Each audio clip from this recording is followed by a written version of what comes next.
Dear colleagues, President Zelensky has agreed to answer questions as the procedure is in this assembly. I will start with the leader of the Socialists, Greens and Democrats, Mr. Frank Schwabe. Frank, you have the floor. Mr. President, dear Mr. President Zelensky, thank you very much for your speech, and thank you very much for your leadership, not just for Ukraine, but to be an example for all the countries in the free world. I would like to assure you the full support of my group, of the Socialists, Greens and Democrats, for Ukraine and for your work. And let me say, I really want to say you can be very proud on your members of the Verkhovna Rada here, who are here in this assembly. They do their very best to support Ukraine from here, whether they are from your governmental party or whether they are from the opposition. And I hope, I know it's a difficult, very difficult time for yourself, and it's a not easy day for you as well. I hope you feel the strength from this parliamentary assembly to support you and Ukraine. I would like to ask you a question, and I know for some people it sounds strange on a day like this where you lose so many lives. So how is the situation of rebuilding in the country? I know it's important for you to give hope in rebuilding already. Where are we now, and how we can increase the pace of rebuilding Ukraine? Slava Ukraini. Thank you, Frank. Dear President, would you like to respond? Of course, I will answer. You are not in the White House. Thank you so much. First of all, I'm very thankful to all the parliamentarians here, and of course to all the Ukrainian parliamentarians. And I think that we have one big opposition and one big enemy. This is Putin. And we need unity here in Europe and of course in Ukraine. And I'm very thankful for the unity in Ukraine. Thank you, it helps a lot. Thank you so much. Then you said,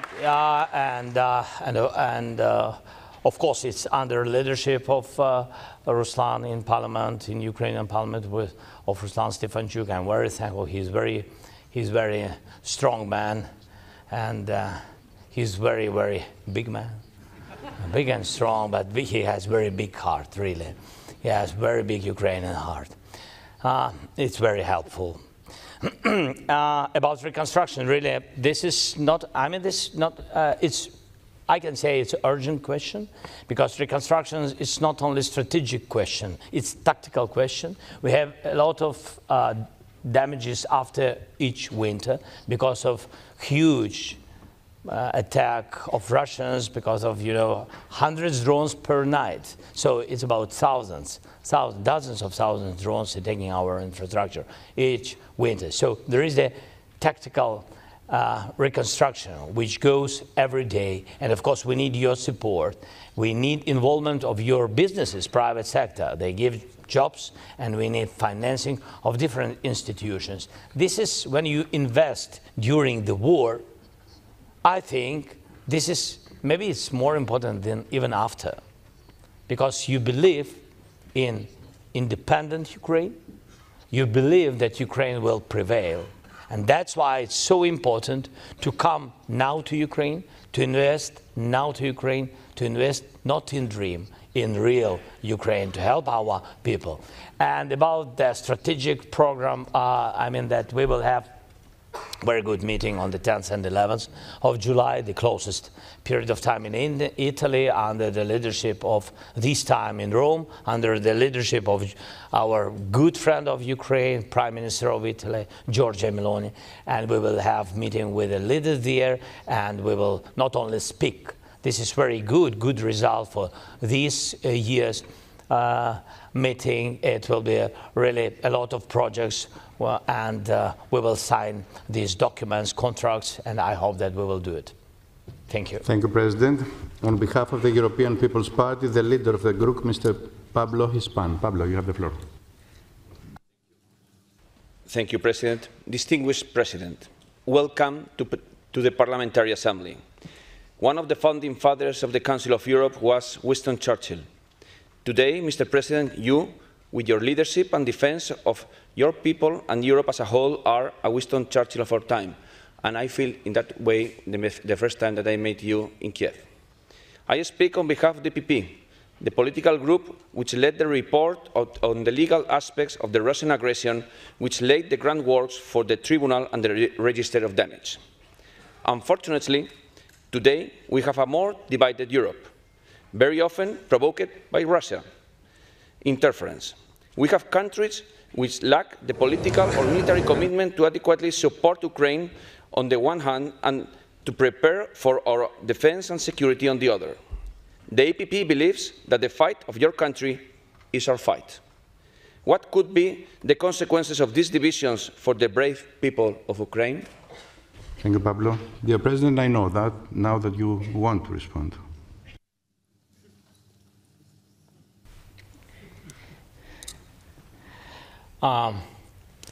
So this is, it was from the very beginning. This is a goal of Russia. So this is hybrid war. It's not just weapon, because you saw that they've been not successful from the very beginning of this war. They wanted to occupy us, during some days, and we stand with all our heroic soldiers, with all our people. It's really a strongest of our people, of our nation. But what was the most important? The unity. And we could organize the unity in Europe, even without, there's different parties, yes, but with different views, but with the same values. And I think this is the question of values, this unity. And Russia is targeting, yes, by the using social media, TV, different kinds of media, but also hybrid attacks, and cyber attacks, a lot of different things. These are instruments in the hands of Kremlin. What we need not to lose this unity. I began from these words, and I really address it to you. And we need unity in Europe. First of all, it's our continent of real humanity, real freedom.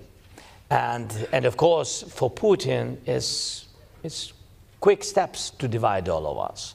And of course, if he will prevail in this, in dividing Europe, he will occupy all these values and destroy all these countries. It's not only about Ukraine. I think between us, I think we help a lot Europe today.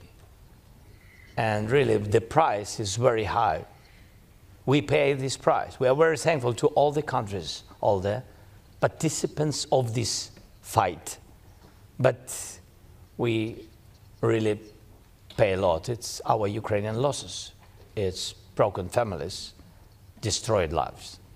And that's why we need from you big unity. You are much more stronger than Russia.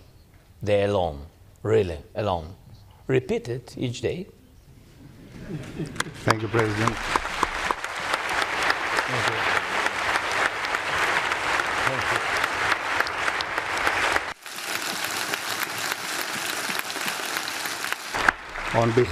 On behalf of the European Conservatives, Patriots and Affiliates, Sir Christopher Chop.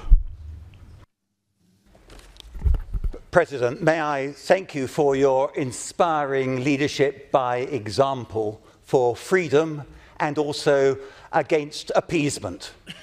It is so important that Russia is defeated and that full democratic sovereignty is restored to the whole of Ukraine. To that end, what do you want us to do to help? Do you want us, for example, to provide a more military assistance?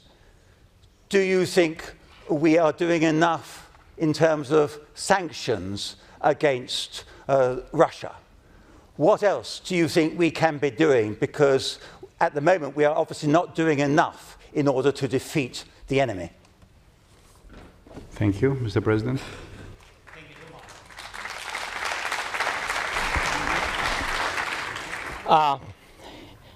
much. It was an important signal from the very beginning of full-scale invasion, your support.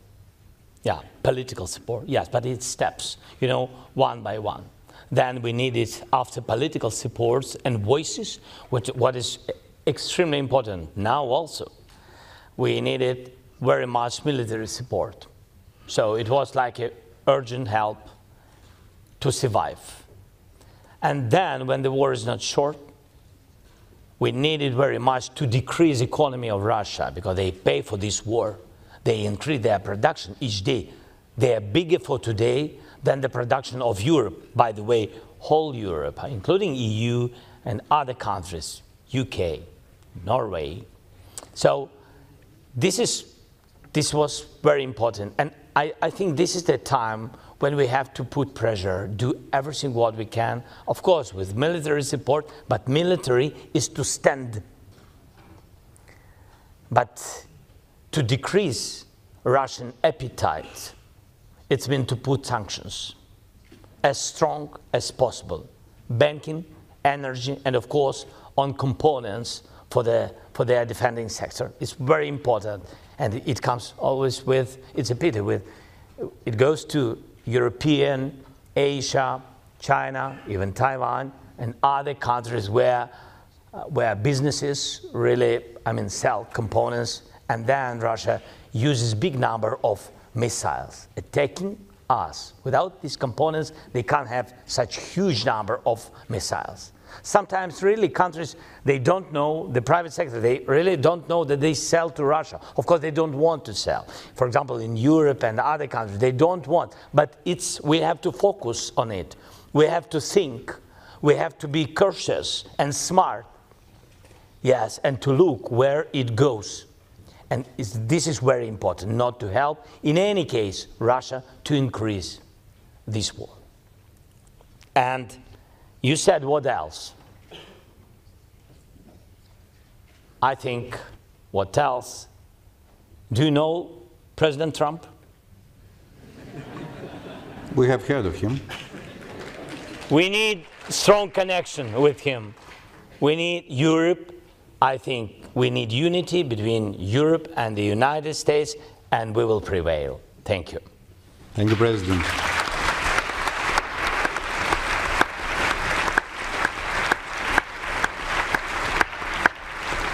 And now, on behalf of the Liberal Democrats, the leader of the group, Mr. Julian Boulay. Julian. President Zelensky, you are the great defender of the free world and of Europe. And we've been talking about you so many times. We've been following you, fighting for your country, and also for the sake of the whole European human rights protectors and rule of law and democracy. And it's fantastic to see you here. I'm very privileged that I can address you this question on behalf of the Liberal group, and where, by the way, most of the Ukrainian delegation are sitting. And I'm very privileged that they've entrusted me with this task. Also, on behalf of all the Romanians, I want to thank you for keeping away from our borders, Romanian borders and Moldova's borders, the Russian troops and tanks. That is so important, and we owe it to you. A big thank you.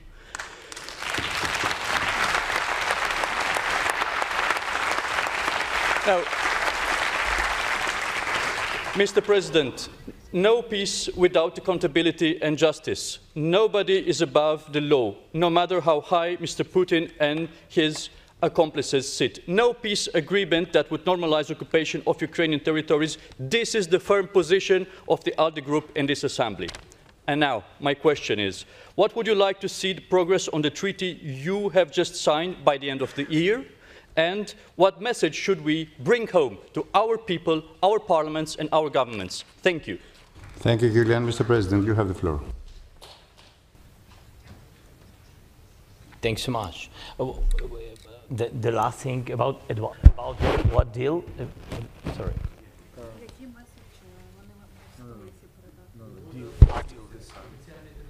After tribunal talking.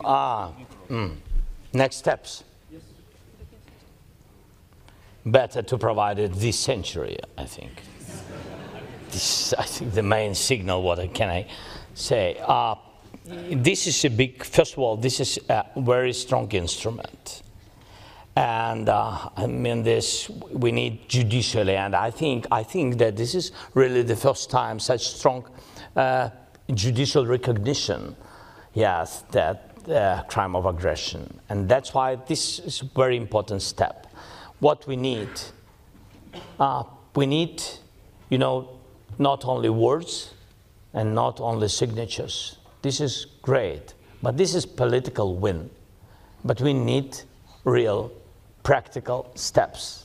And that's why we will need all the parliamentarians of all the participants here, all the countries, all our family, European family, yes.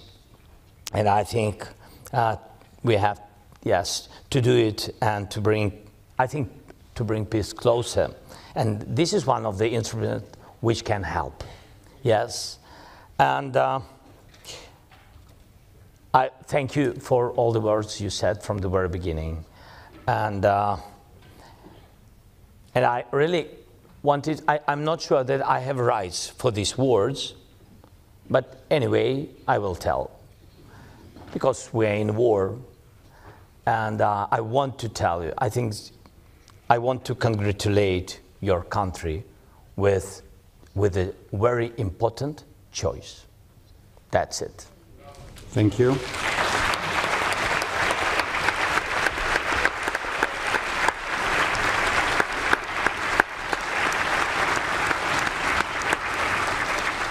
On behalf of the United European Left, the co-chair of the party, Laura Castel. Laura. Thank you, Chair. Mr. President, thank you so much for your speech and welcome to this Assembly. As you know, we stand in solidarity with the Ukrainian people during all these challenging and devastating times.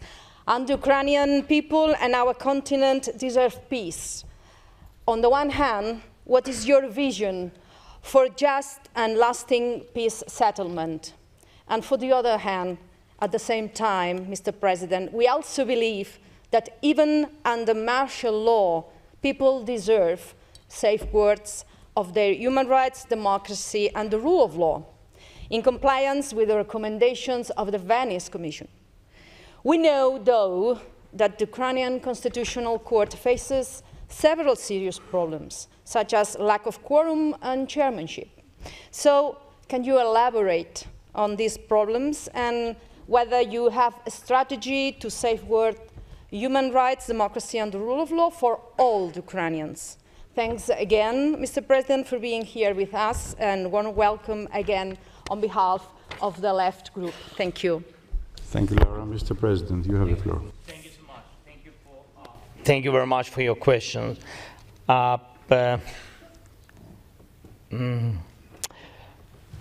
The first part was about, sorry, it's a little bit late. It was about the peace. plan. So I think that we had a lot of different documents, yes, and we can share different views. And there are some views which I don't want publicly share because Russia will know about it, and that's why it's not good. But what is very important, now we have to focus on instruments which will pressure Russia and put them to the table.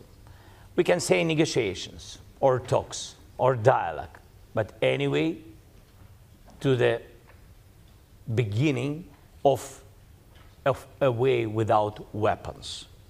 Russia doesn't want it, but you know, without any kind of ultimatums. This is very important. If we speak about peace talks, it's not peace ultimatums.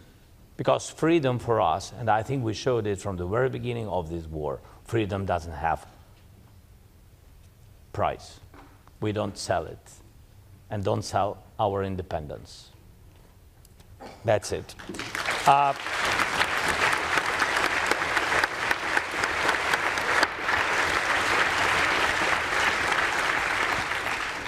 Really to save what he wants to occupy it.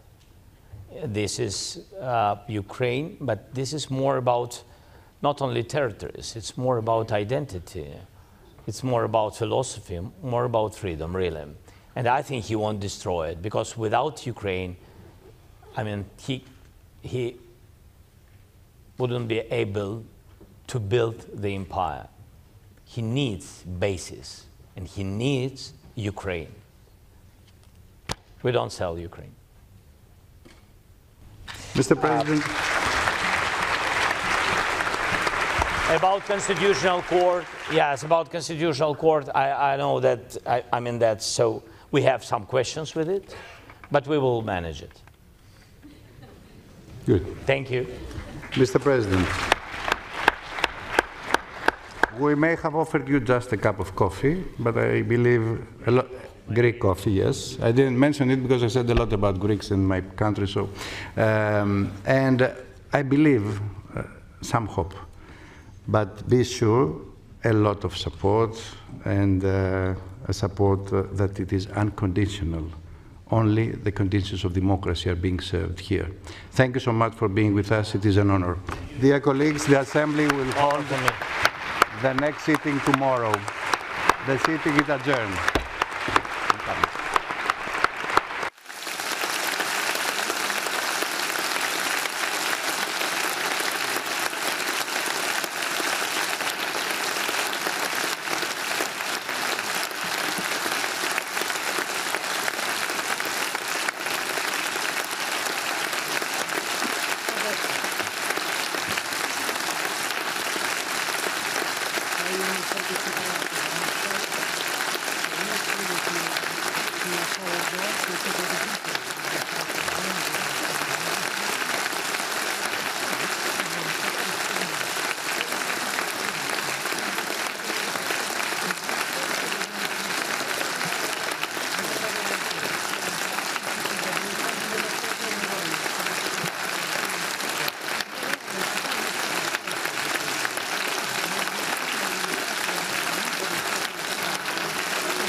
Mr. President, I would say goodbye to you here. The Secretary General would have come home.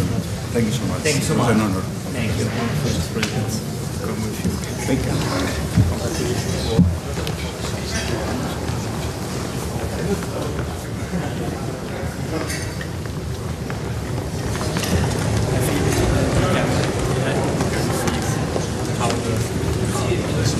Please.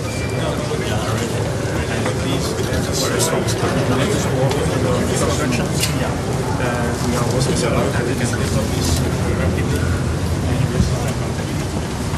your visit is very strong. Thank you. I'm very hope. If I may just told you. Yeah, really. Thank you so much. Thank you,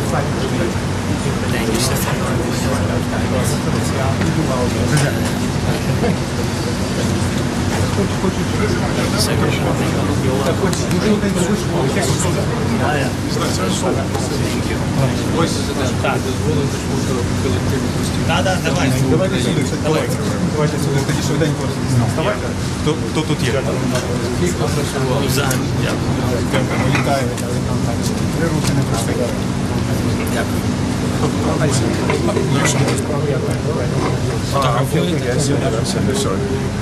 Плівка є? Дякую. Дякую. До зустрічі. До побачення. Secretary again. Thank you so much. All the best. Щасливо.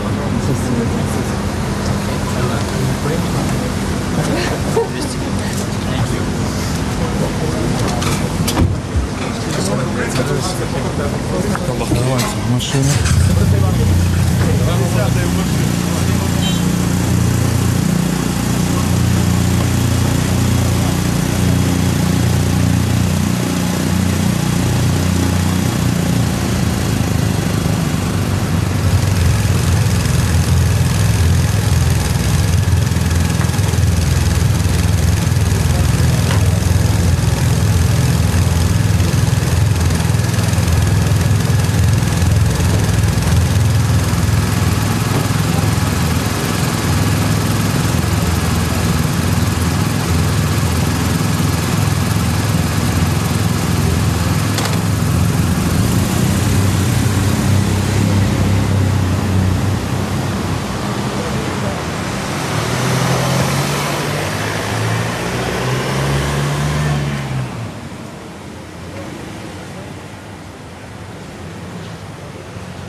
plaisir pour nous aussi. J'ai vraiment super de travailler ensemble. Merci.